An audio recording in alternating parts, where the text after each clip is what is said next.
85 ਨਾਲ ਦੂਸਰੇ ਵਿੱਚ ਰੂਟਰ ਮਾਰ ਰਹੇ ਆ, ਇਹਦੇ ਵਿੱਚ ਪਹਿਲੇ ਵਿੱਚ ਮਾਰ ਰਹੇ ਆ, ਫਿਰ ਵੀ ਉਹਦੇ ਪਿੱਛੇ ਨਾ ਉਹਨੂੰ ਕੱਟ ਰਹੇ ਆ। अस्सलाम वालेकुम भाई जी। ਵਾਲੇਕੁਮ ਸਲਾਮ। ਪਹਿਲੇ ਤਾਂ ਆਦਾ ਨਾਂ ਦੱਸੋ।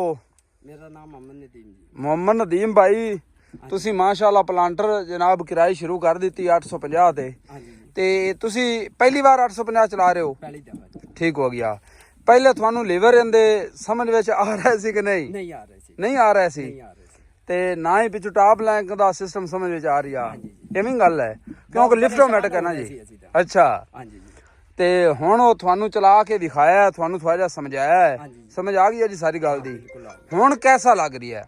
ਹੁਣ ਤਾਂ ਬਹੁਤ, ਹੁਣ ਤਾਂ 85 ਨਾਲ ਵੀ ਅੱਛਾ ਲੱਗ ਰਿਹਾ। ਨਦੀਮ ਭਾਈ 850 ਹੈ ਲਿਫਟੋਮੈਟਿਕ ਹਾਲਕ। ਜੀ ਜੀ। ਤੇ ਕਿਆ ਤੁਸੀਂ ਪਹਿਲੀ ਵਾਰੀ ਇਹਨੂੰ ਸਮਝ ਗਏ ਹੋ ਜਾਂ ਤੁਹਾਨੂੰ ਸਮਝ ਲੇਟ ਲੱਗੀ ਹੈ ਜਾਂ ਨਹੀਂ ਸਮਝ ਆਉਂਦੀ ਹੈ? ਨਹੀਂ ਆਪ ਆਏ ਹੋ ਨਾ ਜੀ, ਜੀ। ਸਾਨੂੰ ਉਸ ਟਾਈਮ ਸਮਝ ਸਹੀ ਨਹੀਂ, ਤੇ ਪਹਿਲੇ ਨਹੀਂ ਸਾਨੂੰ ਸਮਝ ਆ ਰਹੀ ਸੀ। ਪਹਿਲੇ ਕੀ ਹੋ ਰਿਹਾ ਹਾ? ਪਹਿਲੇ ਟੂਬੀ ਨਹੀਂ ਛੱਡ ਰਿਹਾ ਸੀ ਤੇ ਪਰੇਸ਼ਾਨ ਹੀ ਹੋ ਰਹੇ ਸੀ। ਅਸੀਂ ਤਾਂ 85 ਦੀ ਯਾਦ ਕਰ ਰਹੇ ਸੀ।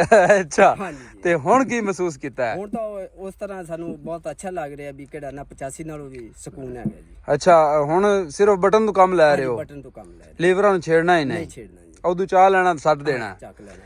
ਤੇ ਇਨਸ਼ਾਅੱਲਾ ਤੁਸੀਂ ਆ 4-5 ਦਿਨਾਂ ਵਿੱਚ ਨਾ ਤੁਸੀਂ ਬਾਕੀ ਦੇ ਬੰਦਿਆਂ ਨੂੰ ਵਾਹਣਾ ਮੈਦਾਨ ਵਿੱਚ ਆ ਜਾਓ। ਸਹੀ ਹੈ ਇਵੇਂ ਗੱਲ ਹੈ ਨਾ, ਜੀ, ਬਿਲਕੁਲ। ਕਿਉਂਕਿ ਇੰਨਾ ਮਜ਼ਾ ਆਉਣਾ ਤੁਹਾਨੂੰ। ਮਾਸ਼ਾਅੱਲਾ ਰੂਟਰ ਵਿੱਚ ਬਹੁਤ ਅੱਛਾ ਹੈ ਜੀ। ਅੱਛਾ ਨਾ, ਬਾਕੀ ਕਹਿੰਦਾ ਹੋਰ ਵੀ ਸਿਸਟਮ ਜਿਹੜਾ ਹੈ ਹੌਲੀ ਹੌਲੀ ਥੱਲੇ ਸੱਟਦਾ ਹੈ, ਹਾਂਜੀ ਜੀ। ਹੁੱਕਾਂ ਦੀ ਜਿਹੜਾ ਸੱਟਦਾ ਸੀ ਹਾਂਜੀ ਉਹ ਵੀ ਸਮਝ ਆ ਗਈ। ਉਹ ਵੀ ਸਮਝ ਆ ਗਈ। ਤੁਹਾਡੇ ਬੰਦੇ ਮਗਰਲੇ ਵੀ ਔਖੇ ਹੋ ਰਹੇ ਹਾਂਜੀ, ਸੀ। ਉਹ ਤਾਂ ਬਹੁਤ ਪਰੇਸ਼ਾਨ ਸੀ। ਅੱਛਾ ਚਾਚਾ, ਤੇ ਇਸ ਤੋਂ ਪਹਿਲੇ ਜਿਹੜਾ ਨਾ ਰਾਲਕ ਕਿਵੇਂ ਸੱਟ ਰਿਹਾ ਏ? ਬੜੀ ਜ਼ੋਰ ਇੱਧਰ ਵੇਖ ਨਾ, ਉਧਰ ਬੜਾ ਥੱਲੇ ਸੱਟਦਾ ਸੀ ਬੜੀ ਜ਼ੋਰ ਦਾ ਜੀ। ਤੇ ਉਹ ਮਤਲਬ ਤੁਹਾਨੂੰ ਤਕਲੀਫ ਦੇ ਹੀ ਆ ਨਾ। ਤਕਲੀਫ ਜ਼ਿਆਦੀ ਆਉਂਦੀ ਸੀ। ਤੇ ਹੁਣ ਕੀ ਸੂਰਤ ਹਾਲ ਹੈ? ਹੁਣ ਬਿਹਤਰੀਨ ਸਕੂਨ। ਸਕੂਨ ਨਾਲ ਹੀ ਥੱਲੇ ਲਿਆਂਦਾ ਹੈ, ਖੇੜੀ ਵੀ ਸਹੀ ਨਿਕਲ ਰਹੀ ਹੈ, ਬਿਲਕੁਲ ਜੀ। ਜ਼ਬਰਦਸਤ ਹੋ ਗਿਆ। ਤੇ ਨਦੀਮ ਭਾਈ ਬਹੁਤ ਸ਼ੁਕਰੀਆ ਤੁਹਾਡਾ। ਤੇ ਤੁਸੀਂ ਇਨਸ਼ਾਅੱਲਾ ਜਨਾਬ ਲਿਫਟੋਮੈਟਿਕ ਨੂੰ ਚਲਾਓ। ਤੇ ਤੁਸੀਂ ਪਹਿਲੀ ਦਫਾ ਟਰੈਕਟਰ ਖਰੀਦਾ ਹੈ ਤੇ ਇਹ ਦੂਸਰਾ ਜਿਹੜਾ ਹੈ ਨਾ ਪਹਿਲੀ ਦਫਾ ਹੀ ਤੁਸੀਂ ਲਿਫਟੋਮੈਟਿਕ ਚਲਾ ਰਹੇ ਹੋ। ਇਨਸ਼ਾਅੱਲਾ ਤੁਸੀਂ ਜਨਾਬ ਰਾਜੀ ਹੋ ਜਾਸੋ, ਠੀਕ ਹੈ ਨਾ? ਤੁਹਾਡਾ ਦਿਲ ਖੁਸ਼ ਹੋ ਜਾਸੀ ਵੀ ਜਿਹੜਾ ਨਾ ਕਮਾਲ ਕਰ ਦਿੱਤਾ ਹੈ। ਨਹੀਂ, ਕਿਸ ਤਰ੍ਹਾਂ ਦੀਆਂ ਚੀਜ਼ਾਂ ਦੇਖ ਰਹੇ ਆ, ਅੱਛਾ ਲੱਗ ਰਿਹਾ ਸਾਨੂੰ ਤਾਂ। ਉਹ ਫਿਰ ਕਿਹੜਾ ਹੈ ਨਾ। ਇੱਕ ਮਿੰਟ। ਅੱਛਾ ਨਦੀਮ ਭਾਈ, ਹਾਂਜੀ ਜੀ। ਹੁਣ ਤੁਸੀਂ ਕੀ ਤਵੱਕੋ ਰੱਖਦੇ ਹੋ ਇਹਦੇ ਤੋਂ?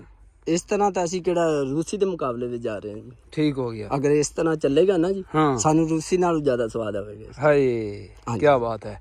ਬਾਕੀ ਅੱਛਾ ਜਾਣਦੇ ਹੋ ਕਿ ਨਿਊ ਹਾਲੈਂਡ ਦੇ ਇੰਜਨ ਜਿਹੜੇ ਨੇ, ਇੰਜਨ ਵੱਲੋਂ ਇਹ ਕੈਸੇ ਨੇ ਤੇ ਡੀਜ਼ਲ ਖਰਚੇ ਵੱਲੋਂ? ਇੰਜਨ ਵੱਲੋਂ ਬਹੁਤ ਅੱਛੇ। ਇੰਜਨ ਵੱਲੋਂ ਗਰਮ ਸੂਈ ਤਾਂ ਚੱਕਣੀ ਨਹੀਂ ਇਹਨਾਂ ਦੀ ਜੀ, ਚਾਹੇ ਕਿੰਨੀ ਮਰਜ਼ੀ ਗਰਮੀ ਪੈ ਰਹੀ, ਕਿੰਨਾ ਕੰਮ ਲੈ ਰਹੇ, ਸੂਈ ਨਹੀਂ ਇਹਨਾਂ ਨੇ ਚੱਕਣੀ ਜੀ। ਕੀ ਬਾਤ ਹੈ। 12 ਲੀਟਰ ਇਹਨਾਂ ਦੇ ਹੈ ਮੋਬਾਈਲ ਹੈ ਨਾ, ਠੰਡਾ ਚੱਲੇਗਾ ਜੀ। ਸਹੀ ਹੋ ਗਿਆ।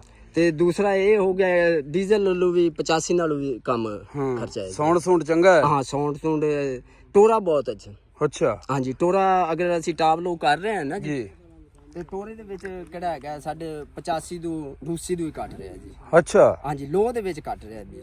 ਅੱਛਾ, ਚੌਥੇ ਲੋਹ ਦੇ ਵਿੱਚ ਜਿਹੜਾ ਉਹਨਾਂ ਨੂੰ ਕੱਟ ਜਾਂਦਾ ਹੈ। ਹਾਂਜੀ, ਉਹਨਾਂ ਨੂੰ ਕੱਟ ਰਿਹਾ ਜੀ। ਅੱਛਾ, ਟੋਰਾ ਮਤਲਬ ਇਹਦਾ ਜ਼ਿਆਦਾ ਹੈਗਾ। 85 ਪਹਿਲੇ ਵਿੱਚ ਹੋਵੇਗਾ ਨਾ ਜੀ, ਹਾਂ, ਤੇ ਇਹ ਟਾਪ ਲੋ ਵਿੱਚ ਹੋਵੇਗਾ ਤੇ ਜੱਕ ਬਰੋਬਰ। ਅੱਛਾ, ਹਾਂਜੀ ਜੀ। ਇਹਨਾਂ ਫਰਕ ਹੈ। 85 ਨਾਲ ਦੂਸਰੇ ਵਿੱਚ ਰੂਟਰ ਮਾਰ ਰਹੇ ਆ, ਇਹਦੇ ਵਿੱਚ ਪਹਿਲੇ ਵਿੱਚ ਮਾਰ ਰਹੇ ਆ, ਫਿਰ ਵੀ ਉਹਦੇ ਪਿੱਛੇ ਨਾ ਉਹਨੂੰ ਕੱਟ ਰਿਹਾ। ਕੀ ਬਾਤ ਹੈ ਜੀ। ਚਲੋ ਨਦੀਮ ਭਾਈ ਬਹੁਤ ਸ਼ੁਕਰੀਆ ਤੇ ਅੱਲਾਹ ਤਾਲਾ ਤੁਹਾਨੂੰ ਚਲਾਣਾ ਨਸੀਬ ਕਰੇ ਤੇ ਅੱਲਾਹ ਤਾਲਾ ਖੈਰੀ ਸਲਾਮਤੀ ਨੂੰ ਚਲਾਈ ਰੱਖੇ ਜੀ। ਦੋਸਤੋ ਮਿਲਦੇ ਆ ਇਨਸ਼ਾਅੱਲਾ ਅਗਲੀ ਵੀਡੀਓ ਨਾਲ ਜੀ। ਤੇ 850 ਜਨਾਬ ਮਜ਼ੇ ਦੇ ਰਹੀ ਹੈ ਕਿਸਾਨਾਂ ਨੂੰ ਤੇ ਕਿਸਾਨ ਇਹਦੇ ਤੋਂ ਫਾਇਦਾ ਉਠਾ ਰਹੇ ਨੇ।